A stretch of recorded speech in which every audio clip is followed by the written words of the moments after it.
Welcome back to the channel.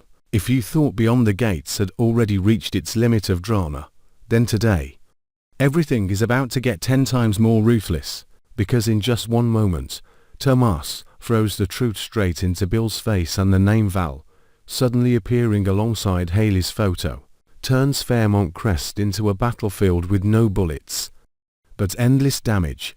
This is no longer about suspicion or jealousy.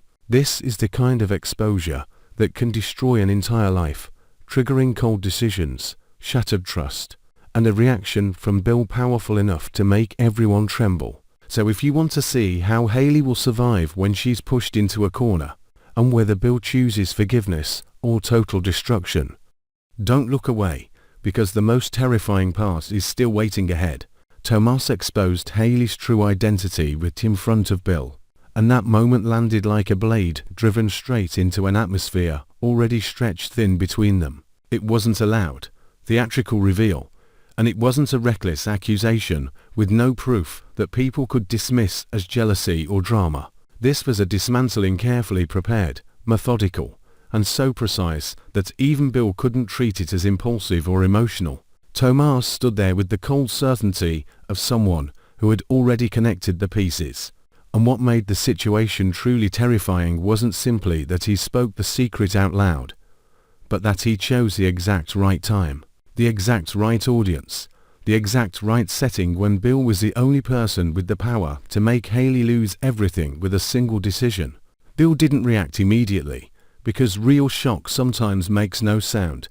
It creates silence, a silence that stretches for a few breaths, where Bill no longer looks at Tomas like he's listening to a story, but like he's searching for the boundary between truth and yet another scheme. Bill had lived long enough in the world of power to understand that any accusation could be used as a weapon, but he was sharp enough to recognize the difference between an emotional call-out and an exposure built on evidence. Tomas's suspicion of Hayley didn't begin with anything huge, and it wasn't because he had already decided to hate her. It formed in the aftermath of a murky conversation, when Hayley accidentally revealed tiny misalignments in the way she spoke about herself. She didn't lie by inventing an entirely different life from scratch. She lied the way people polish editing a few details, shifting a few timelines, choosing words that sounded more refined, more impressive, more right.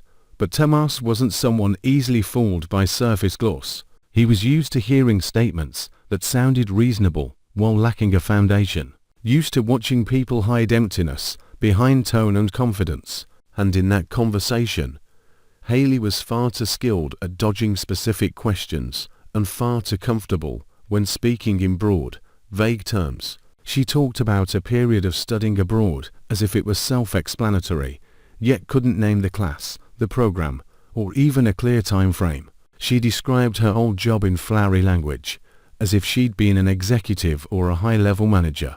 But the moment Tomas pushed for structure, official title, company hierarchy, direct supervisor, her answers grew slippery and weightless, like something memorized from a rehearsed introduction rather than pulled from real memory. Those small inconsistencies were exactly what Tomas couldn't ignore. A person who has truly lived through a real academic program or a specific workplace doesn't fear detail, because detail belongs naturally to lived experience. Only people rebuilding a story fear detail, because the more specific they become, the more likely the cracks will show. Tomas didn't rush to a verdict, but he started listening to Hayley with a different ear, and watching her with a different kind of focus. He noticed words she used that didn't match the context, expressions that felt like they were designed to manufacture the correct image, rather than reflect truth. And most importantly, he realized that Hayley sometimes lost track of the version she had told before. All it took was one question repeated in a slightly different way, and her answer shifted, never fully contradicting itself, but enough for anyone perceptive to feel something was wrong. From that first doubt, Tomas went further, not because he wanted to attack Hayley, but because he sensed that if this was a lie, it couldn't be harmless. Someone entering the world of Fairmont Crest with a resume so flawless it looked curated, yet unable to defend it with concrete truth, was never just insecure or trying to fit in, There was always the chance that the mask existed for a larger purpose, and in a community where reputation could be purchased, but real power belonged to those who controlled information. Tomas understood something most people ignored. The winner wasn't the one with the most money, but the one with the most secrets. He began examining Hayley's education, work history, and immigration paperwork the way someone scrapes layers of paint off a forgery. He didn't need one explosive contradiction. A handful of minor irregularities were enough to pull an entire thread loose. What Tomas uncovered wasn't that her paperwork didn't exist, but that it existed too smoothly, too cleanly, too perfectly. There were gaps in her academic timeline that weren't clearly explained, but were filled with vague phrases like advanced training or special program.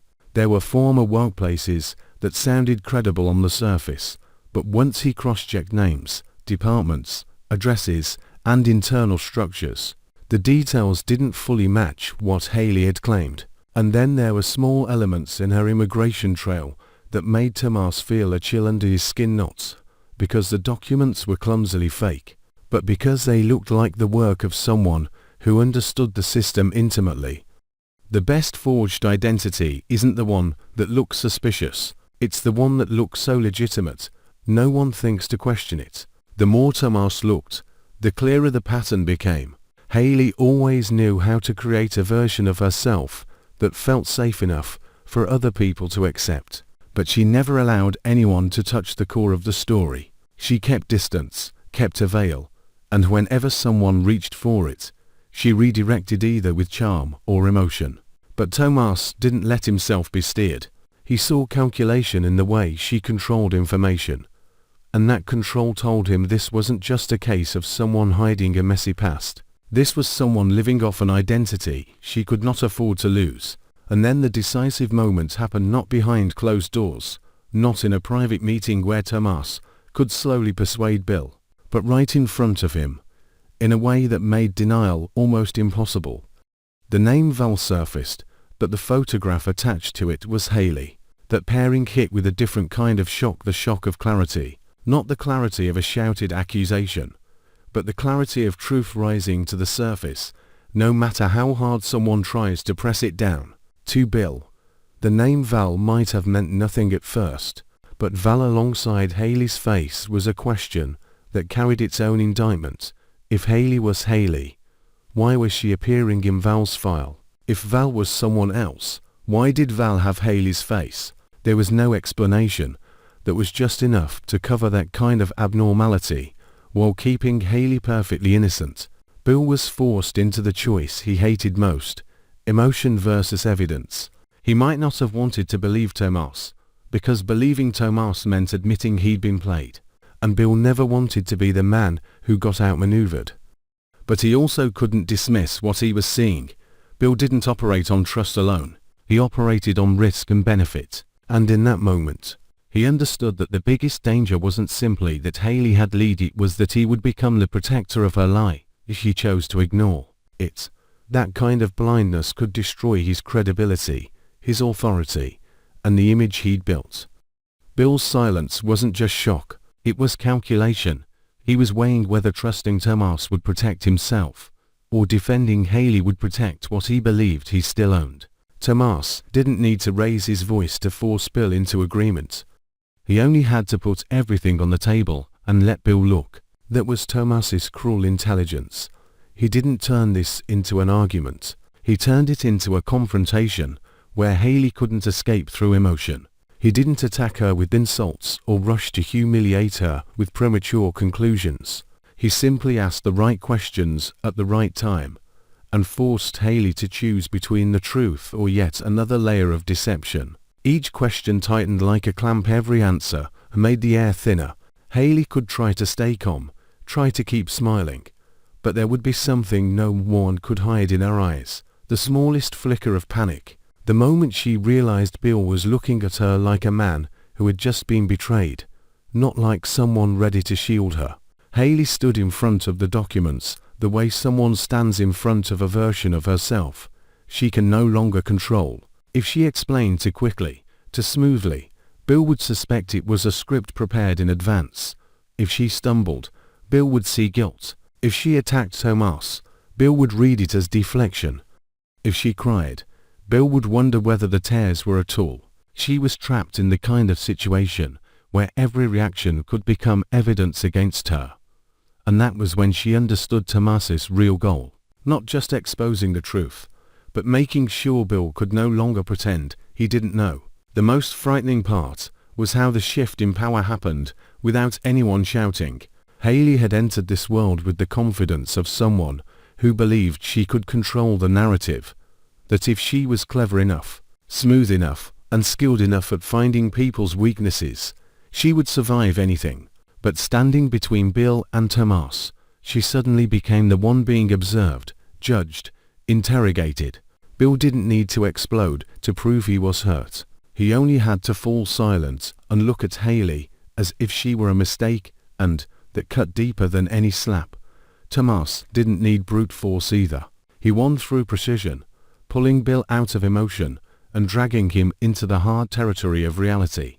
And the real question hanging in the air wasn't simply whether Bill would believe Tomas, it was what Bill would do once the truth, or at least an undeniable sign of truth, had struck his pride.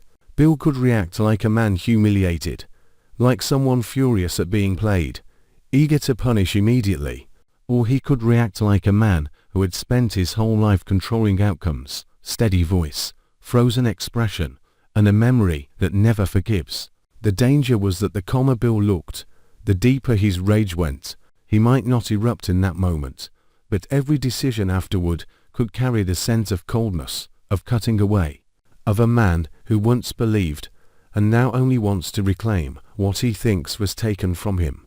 Hayley recognized it in Bill's gaze, because it no longer belonged to someone seeking an explanation. It belonged to someone asking only one question. How deeply did Hayley deceive him?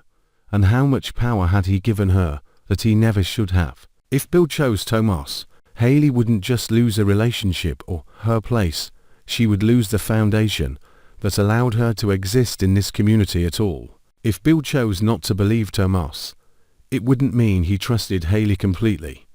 It would mean he wanted to keep control of the story on his terms. And when Bill wanted control, the person beside him stopped being a partner and became a piece on the board.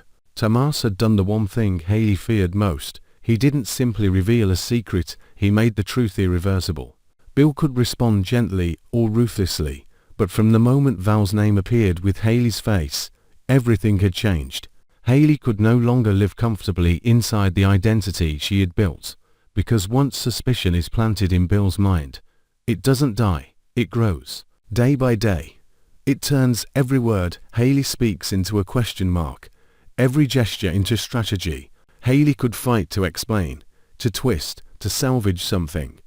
But Bill was not a man who ever forgot the feeling of being fooled, and Tomas, with his ruthless clarity, had made sure that feeling would cling to Bill like an open wound, deep, silent, and powerful enough to destroy everything Hayley once believed she had firmly in her hands. And just when you think the worst has already happened, the truth twists again. Because what Tomas placed in Bill's hands wasn't just a suspicious file, it was a weapon with a timer. That single image, that single name, Val, attached to Hayley's face, doesn't simply expose a lie. It rewrites everything Bill thought he knew, and it poisons every memory he ever shared with her. The terrifying part is not whether Bill believes Tomas anymore. The terrifying part is that Bill doesn't need to believe, he only needs to suspect. And once suspicion enters Bill's world, it doesn't leave quietly. It spreads, it multiplies, and it turns love into leverage. Hayley can try to explain. She can try to cry her way out. She can even try to turn the blame on Tomas. But none of it will erase the fact that Bill has already started calculating what she cost him and what she's still hiding. Meanwhile, Tomas isn't stepping back because now he knows he wasn't chasing paranoia.